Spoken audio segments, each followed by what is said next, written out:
here with me today. I am so excited to have you with me. Sorry, I've lost my voice a little bit.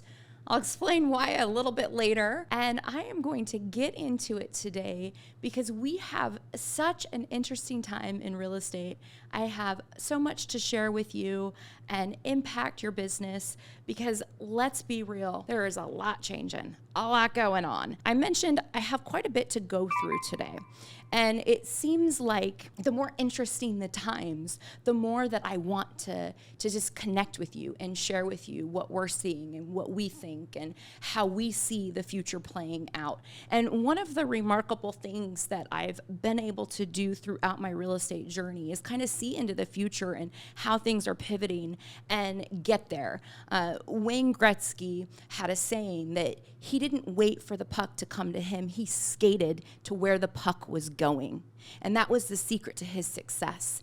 And I believe that has been the secret to my success throughout my real estate career as well. So I share these things with you just humbly, but take it as what we believe to be the truth and unfolding. And if you can skate to where the puck is going, you will do well and you won't have to worry about all of these potential changes, market changes, maybe potential buyer agency changes and all of that. And so the first thing I want to talk about here is Black Knight came out with the data on kind of where we stand with affordability. And there, we really don't need a data company to tell us that affordability is at an all-time low. I mean, we know that interest rates are really high, house prices are still very high, and because of that, obviously, payments are very high. But what they uncovered is it now takes about 40% of the median household income to cover the monthly principal and interest. And what they also found is that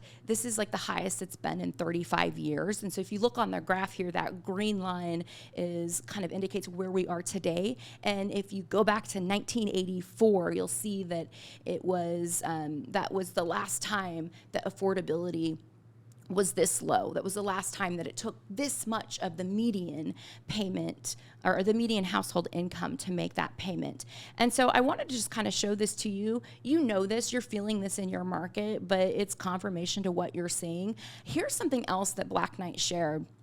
And I found this to be pretty interesting. What they shared is if we wanted to get back to that long range affordability level, it would require some sort of combination of this. It would require a 4.4 percentage change decline, so in the 30-year interest rate. So our interest rates would have to go back down about 4.4%, or some sort of combination of these three things. So that was the first thing. The second thing would be we'd need to see a rise in median household income by 62%, or we would need to see a 38% decline in home prices. So one of those three things or a combination of those three things, and that is what it would take to kind of ease affordability and get that back down to those long run affordability levels. I don't believe any of those are likely to happen, not in and of themselves. And because of that, and we have another factor here, and I thought I would share this as well. Last week, the Fed president, Neil Kashkari, was on Bloomberg, and they were grilling him about the housing market and just grilling him about why is the housing market the way it is. And what he pointed out is something that we've talked about on these calls for years, and something that you've probably heard for years. And what he pointed out was that we have structurally underbuilt the number of housing units that we need to meet our growing population. And that's the factor that's kind of causing this really odd environment where you have rates really high, you have very low inventory, you have, sellers are locked into these low interest rates. And we know that the people that are moving right now are the people that really have to move. And so we're kind of at that core housing move need where a lot of the people that are moving have to, or maybe they're all cash buyers, that sort of thing. But we're just not seeing the liquidity in the market that we typically would. So just kind of interesting tidbits to point out and be aware of. Also, Black Knight released the most affordable housing markets and the least affordable housing markets. And so I thought this would be great information to share with you if you're wondering where those are. And here are on top, the most affordable, and then on bottom, the least affordable. And of course, this is based on the payment to income ratio. And so you can look at that and see that, and just, good information to be aware of and know. A lot of places are very transient. Phoenix is very transient. We have a lot of people moving here. Last year, it was the #1 place that people moved. It's consistently in the top.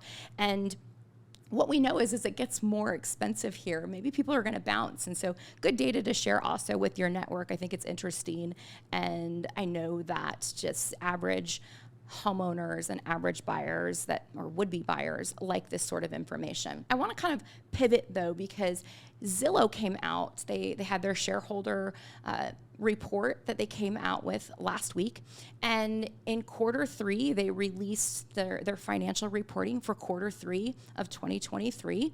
And what they said was we once again delivered strong relative revenue outperformance compared to the total residential real estate industry. They go on to say that this marks the 4th straight quarter of meaningful outperformance versus the residential real estate industry. So Zillow really wants their shareholders to know that while the residential real estate industry has, decreased and transaction volume is down and transaction count is down, what they're telling their shareholders is we continue to do better than the real estate industry. We continue to outperform it. They said they outperformed it by 1,100 basis points, and just kind of have this meaningful, continual outperformance of the residential real estate industry. And when I hear that, what I think is they're basically saying we're outperforming agents. We're doing better. And in their shareholder letter, and you can go read it, it's on their website if you're curious what's in there. In their shareholder letter, they kind of delineate why they're doing better. And one of the reasons they say they're doing better is because of their top of funnel lead generating strategies. And I talk about this all the time, so I don't have it up today, but how are they attracting sellers? Well, they're attracting sellers through their partnership with Opendoor, and they have Opendoor's cash offer readily available for anyone on Zillow to grab that cash offer and see what that cash offer looks like. And if you do take that journey, it's going to take you down a funnel where it's going to show you about 17 different numbers of your houses. It's going to show you your Zestimate range, what a potential agent could list it for, that range, what the Opendoor offer is, that range. And it's a really kind of confusing process, to be real. When I did it, I was really surprised. I was surprised at how many different numbers they showed that homeowner for their home's value and for that cash offer. I guess if they can confuse us enough, maybe they can get them to take it. I don't know what the theory is behind it. Maybe not locking them into one exact number, but it's really interesting. And we know that their top of funnel strategy for sellers is that cash offer hook, which of course you're all on this call. You all have that at your disposal. Lean into that. That is, I believe, where it's going for that homeowner that's considering selling. And also what I love about our new Blast feature is it allows you to upload a database. It allows you to not only geographically farm, but demographically farm, and then upload those lists into Blast and get those people on a monthly drip of not only their home's real value, but also their home's cash offer value. So they can see what those exits look like in real time and how they've kind of grown and decreased or whatever it might be for that market over time as well. So it's a really cool new tool. If you haven't checked out Blast, definitely check it out. But this was interesting. Now, something else that was in Zillow's shareholder report that is worth bringing forward today is they talked about what's going on with the commission lawsuit. They referenced Sister Burnett. And what they said was, indulging for a moment a future scenario where buyer's agency goes away, we have high confidence that Zillow will remain in a strong position, potentially even stronger. In this scenario, the U.S. market would likely transition to what we observe in several international geographies where a few large portals offer a pay-to-play digital listing marketplace. In this scenario, we believe Zillow would be an odds-on favorite to become the leading digital listings marketplace, given our brand, traffic engagement, and unique focus on solving movers' real pain points with our software-anchored housing super app vision. If international classifieds markets are any guide, it is possible that this leads to a larger, more profitable business model for Zillow. So Zillow's looking at the buyer agency change as a positive for them. They're looking at it as, hey, if it happens, we're going to come out on top here. We're positioned well. And to be real, they're not wrong. And I think that that's probably one of the reasons, even if you're a premier agent or a flex agent, or even if you were a Zillow Offers agent when they had their Zillow Offers program and you worked with them, great. But even in that, you kind of see the writing on the wall. You see how in the event buyer agency goes away, a lot of buyers are just going to be on the marketplace, which in this case it's Zillow or Realtor.com or Homes.com or Movado or whatever that marketplace is. And that is where they're going to be looking for homes in that consideration phase, connecting with listing agents directly and that sort of thing. And so I thought that was really interesting that, they're putting it out there to their shareholders. That's a positive thing. Now, when the Sitzer-Burnett verdict came out, Zillow's stock actually tanked for a few days and it went down. And I think one of the reasons why is because 2/3 of their revenue comes from their premier agent program. And their premier agent is mainly focused on buyers. And so because of that, I think that shareholders were a little skeptical. So, maybe they're just trying to reassure their shareholders. But in any event, we know that things are changing and you're seeing it and hearing it all day long. I found this as well. I've referenced before that the National Association of Realtors is the largest trade organization. But did you know that they were also the largest lobbyists in 2022? And so here's how much money NAR spent on lobbying in 2022, an insane amount of money. Perhaps some of that $84 million would have been better suited in beefing up their defense of Sitzer-Burnett, because it was quite pathetic.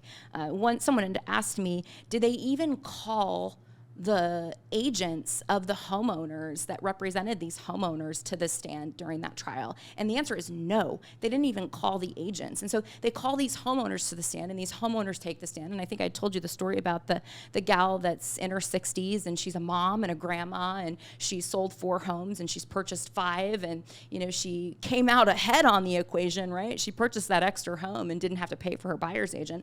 But even though she testified that when she sold her home, the buyer agent commission was about 40% of her profit.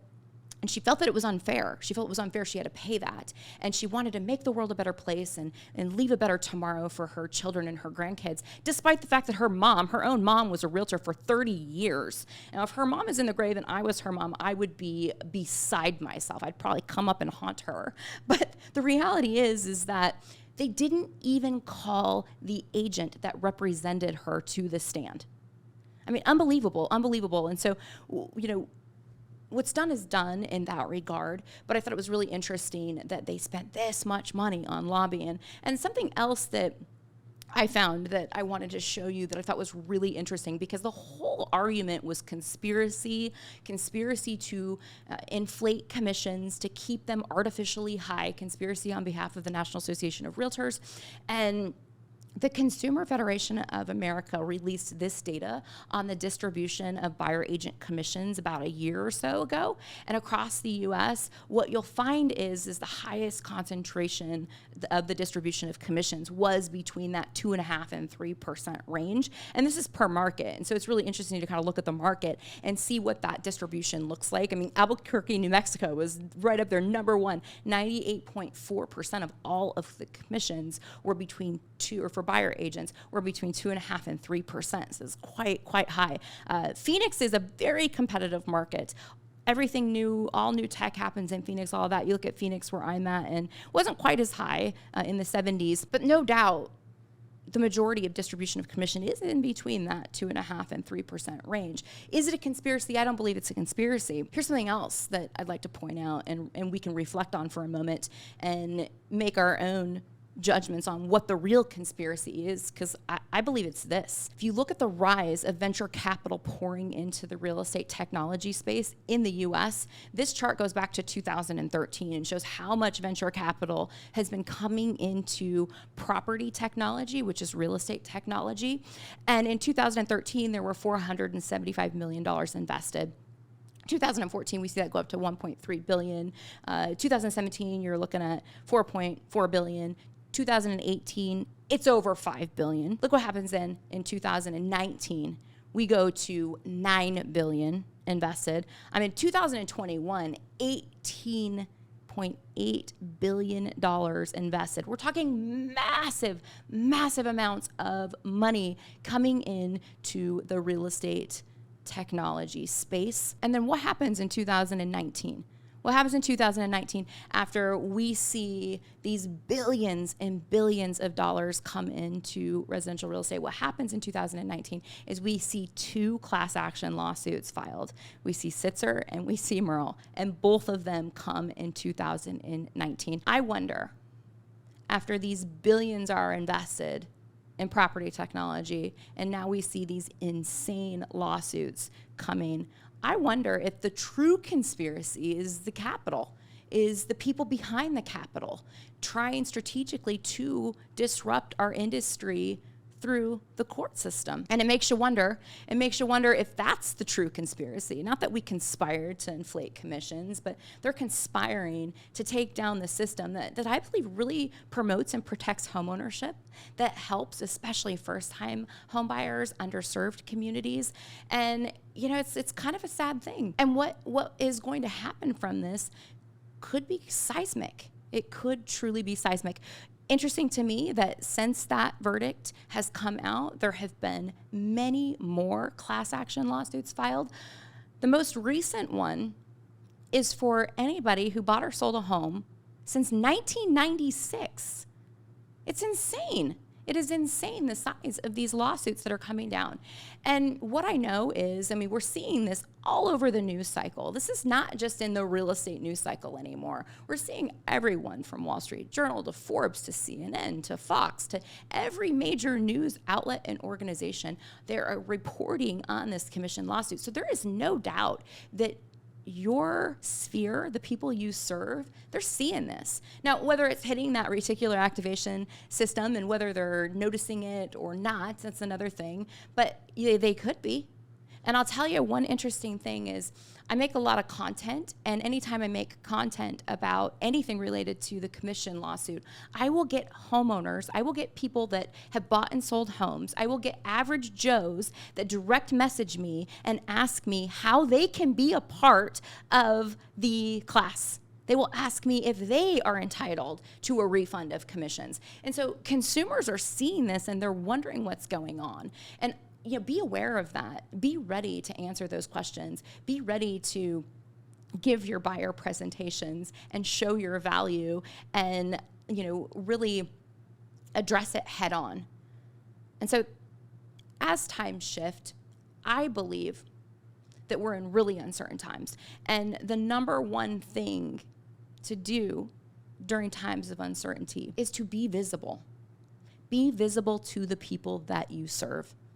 The last thing we want to do is shy away from this and, kind of withdraw from our marketing and from our outreach efforts and from our follow-up efforts. That's the last thing that will serve us right now. What is going to serve us is if we continue to provide value to those in our sphere, can continue to market ourselves and our services because we're worth it, and so are the people that we serve. And so I wanted to hit on a couple things that you can do this week. And then what I'm also going to do towards the end is I'm going to share with you a little bit about our experience at Tony Robbins and some fascinating insights that I uncovered during our time. Last week, we went to Dallas and we took the entire US-based Zoodealio team. So we were out from Thursday till late last night, and we attended this intense seminar. It was 52 hours of conference that we attended in a very short time frame. And during this time, it was high energy, it was engaged, we were jumping and dancing and shouting and yelling yelling, and that's why my voice is gone. And I uncovered some pretty cool insights. I'm going to bring those to you in just a moment. But first, let's breeze through some ideas. If you're kind of wondering, how do I serve my community at this point in time? How do I reach out to my sphere? How do I reach out to, maybe my friends on Facebook? So I'm going to give you some suggestions that are really easy that you can take this week. Take some action. Be visible. Don't be the agent that shies away because there is some negativity happening in our world. And we don't quite know how that's going to shake out, right? Nobody really knows yet what's going to happen. And the reality is it could take a long time before anything does happen. And so we want to continually just pour into those that we serve or will serve. So, I'm a huge video fan. I believe that video is the #1 trust accelerator. And if you're not making video, you are missing out. And your voice is fine. You look fine. You're going to sound fine. You're going to talk fine. It's get out of your head when it comes to video. Get out of your head. If you're in your head, you're dead. Don't get stuck in your head. Just take the action. Someone once said, hey, if you went to a listing appointment, would you show up with a paper bag over your head? I hope the answer is no. I definitely wouldn't. And so if you wouldn't show up to a listing appointment with a paper bag over your head, then who cares what you look like on video, because you are who you are. And when you show up to that listing appointment, it's going to be you. And so you might as well take the action and make that video, hit that record button. I know it's freaking uncomfortable. How do I know? Because I've done it. I've done it for years. I was one of the pioneers of video marketing. Many of you may not know this, but I did a daily vlog for almost 2 years of my life and had camera guys, and they would follow around our every move. And I know what it's like, and I know it's uncomfortable, but take the action anyway. Everything that we want is on the other side of that uncomfort. Work your database. Work your database as if your life depends on it. Be reaching out. Be proactive with the people in your sphere. Make 5 calls a day to your sphere, to new people, to follow-ups. And then hit Facebook. Hit that Facebook Messenger. I love Facebook Messenger. It's so underutilized. It has a 76% open rate. It has the highest open rate of anything next to text messaging. And so if you really want to reach people as well, hit that Facebook Messenger. We have a strategy that's in your back end of Zoodealio. It's our Facebook A to Z strategy. And that Facebook A to Z strategy is a great way for you to chunk up all of the people on Facebook that are friends with you and reach out to them consistently and systematically. And I have some scripts for you that you can use. A short form video script. The first script that I'm going to recommend, and because I won't be with you next Monday, Elliot will, and we have Thanksgiving coming up, so I wanted to bring this to the forefront right now, but make a thank you video. This one is so simple. It can be really heartfelt. It can be super short. Thank your people. Maybe it's a one-off. Maybe you've served, 20 families this year. Send 20 short Facebook videos. You could send it through text videos. If you have a BombBomb or something, you could send it through your CRM, but send a quick video thanking them for the opportunity to serve them this year. Make a thank you video to put out on your social media feed, right? How many people support you on Facebook, throw you likes, throw you comments, support you on Instagram, support you on TikTok, wherever you are? How many people are out there supporting you that you could just make a quick video thanking them for that support, thanking them for that belief in you? But I think that gratitude is underrated. And so if you make an authentic, grateful video, it's going to serve you in your business. I know it. All right, here's another short form video that you can do. It is about selling your home. Why do I always go back to a script about selling your home fast? Because it is the #1 most Googled thing next to sell my home is sell my home fast. And so when people are in the consideration phase of selling their home, we know that they want to get it sold fast. And so I thought this was a really easy script that you could make or that you could record a video to. It's super short, just letting them know if they're thinking of selling, hey, listen up, even with the market cooling, you can still have a fast home sale, and you can even time your next move. So explore your options, see what's best for you, submit your address on my site, kayliscashoffers.zoodealio.com. It's easy. Here's another one. And I like this one because the holidays are here, and what we know is the people that have to move right now have to move. And they're probably in that mind space of, man, it's probably not a good time to move. So let's dispel that myth. Let's let them know that, hey, there are some benefits to selling your home over the holidays. And so I thought this script was simple, easy. You can record this one, letting them know that there are 3 benefits to selling their home over the home I love that. During the holidays, number 1, less competition. Number 2, buyers are motivated. Number 3, buyers buy on emotion. So again, inviting them to just enter that address on your site. Something about your marketing, and I fall victim to this all the time. So I'm calling myself out right now. It is not the first marketing message that they hear from me. It's usually the 30th or the 100th. And so we have to keep our message in front of people. And the challenge is how do we do that without losing motivation? How do we do that without losing motivation? And one of the ways we do that is we plug into systems such as Zoodealio and such as our calls that Elliot and I do every Monday to keep and maintain that motivation. Because if we rely on ourselves alone, we know that we won't do it. We all need the people that inspire and bring out the best in us. And so stay attached to this process. Keep your message in front of people. Again, it takes time, and they have to see your message over and over and over again. And you will feel like you're a broken record, but to them, they don't see it or hear it until they're in that consideration phase. And so if you make a few videos and you stop, it's worthless. If you make a few videos and then you make a few more and you make a few more and you keep going, you will have more results than you can deal with. You will have a thriving business. Here's another one. This is a database follow-up. If you're sending out a message, go for it. Just go right for it. Hey, are you checking in to see if you have any thoughts of selling in 2024, right? Let them know that you have this new technology tool. Invite them, enter their address, even if they're just curious, right? So another great way, just hit it on the head. Be direct with the messaging. You don't always have to be direct, but here's one way you can be direct and could bode really well for you. And again, a similar Facebook message to that database follow-up message where you just private message people on Facebook this question. Again, be direct. I love direct messages. The worst thing for me is when I get a message from someone on Instagram, when someone messages me, it's like, oh, hey, Kayla, I love your content. And I just wanted to let you know that I love your content. And then I'll look at the person's profile and I'll see that they're like in social media management or something. And I'm like, really, you like my content? No, I bet what you really want to do is you really want to share with me how you can help me grow my content with the services that you provide. And I lose respect for people that aren't direct with me, to be real, especially on social media, because I appreciate the directness. And if that is somebody, here's the thing too, is if someone's direct with me, but they've also, for instance, on a social media platform, they interact with me, they engage with me, maybe they comment with me, maybe I comment back with them, and we've kind of built that social relationship, and then they're direct with me, I have so much more respect. And I'm so much more engaged in who they are and what they do. So keep that in mind too. But I mentioned, I'm gonna wrap up here in a couple minutes, but I mentioned to you that I wanted to share a little bit about our experience at Tony Robbins. And if you don't know who Tony Robbins is, he says he's not a guru. He's not your guru. He's not a motivational speaker. He says he's a professional gap closer. A professional gap closer. There is a gap. There's always a gap between where we are and where we want to be.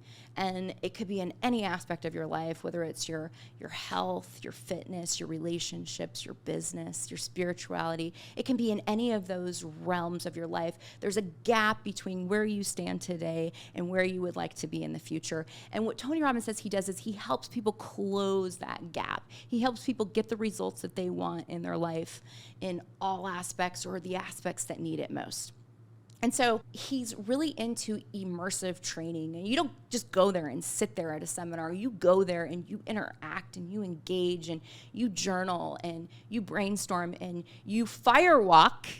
We did a firewalk, which was insane, these burning hot coals, and there were 14,000 people there. It was insane, the amount of people that were there, and very high energy, and so wonderful to be in a group of people that also are wanting to level up their life in one way or all ways. And the energy is just amazing. It's so incredible. It's just a wonderful experience. And throughout this 52-hour seminar, as I mentioned, there's a segment where you pair up with a partner, and this is after you've journaled kind of what are those limiting beliefs that hold you back from getting what you want? What are those beliefs that cause you to not take action because you're like, oh, I'm too young, I'm too old, I'm not educated enough, I don't know enough, I'm a female, that was one of my biggest beliefs, limiting beliefs, is that because I'm a female, people don't take me seriously. Because I am a female CEO, I'm discredited. Because I'm a female, it's harder to raise capital and all of the things that I have to do on a day in and day out. And I've really limited myself in that regard. And I'm just being vulnerable and transparent. And after you write down the top 3 limiting beliefs that you have about yourself and your life, and another limiting belief I had is, for those of you that don't know this, I was really super successful. I made a boatload of money. a boatload. And I've had massive success in my life. I've been blessed. And I had this thought, and I have this thought, and the thought goes like this. The thought goes that my life has peaked, and my best days are behind me. And instead of the belief that the future is so freaking bright that I need some sunglasses to put on, because the groundwork that I am laying today is going to explode into this wonderful tomorrow. And so anyway, I met with this guy. He was an older guy, and I know he was older because he had a lot of gray hair, and I don't know, he probably was late 60s, early 70s. And we started exchanging what our limiting beliefs were. And I shared mine, and then he shared his. And I had that belief that, because I'm a female, that it's harder for me, and poor me, I'm a victim because I'm a female, instead of the truth that I have a unique competitive advantage. I love being underestimated because they don't see me coming. And instead of that, I focus on the aspects that might be a little bit harder for me. And when he was sharing his limiting beliefs, what I learned is he has a very successful company, but he has a belief that he's too old. He's too old to do the things that need to be done to have success in today's day and age. They were talking a lot about video and newsjacking and marketing, and his belief was that he's just too old for that. And he knows it's not true. And that's the whole point of this exercise, is these limiting beliefs, they are, and excuse my French, they are bullshit. They are bullshit stories that we tell ourselves that aren't true. They'll hold us back from leveling up, from taking action. They actually keep us limited because of our belief. It wasn't that was the truth. It was that we just failed to take action because of it.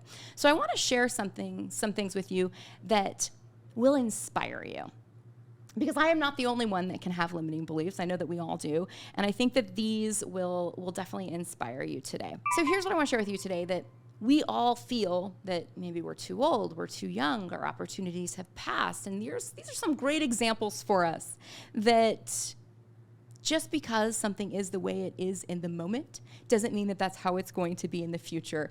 So I love this one. At age 23, Oprah was fired from her first reporting job. Fired. Somebody fired Oprah. At age 24, Stephen King was working as a janitor, and he was living in a trailer park. At age 28, J.K. Rowling sadly, she was suicidal. She was a single parent. She was living on welfare, and she didn't write Harry Potter until she was 32. At age 30, Harrison Ford was a carpenter, and he spent 10 years taking low-level acting jobs before he got his big break as Han Solo at 35. At age 30, Martha Stewart was a stockbroker. At age 39, Julia Child released her first cookbook. She was 39. And she didn't get her first show until she was 51. Vera Wang, she failed to make the Olympic figure skating team. She failed to make editor-in-chief at Vogue, and she didn't even design her first wedding dress until she was 40. Stan Lee didn't release his first comic book until he was 40. Sam Walton didn't start Walmart until he was 44. 44, can you imagine if we didn't have Walmarts? He didn't even start till 44. Bob Parsons didn't start GoDaddy until he was 47. Ray Kroc started the first McDonald's franchise when he was 52. Harlan Sanders, he was a struggling entrepreneur and a restaurant owner, and he didn't start Kentucky Fried Chicken until 62.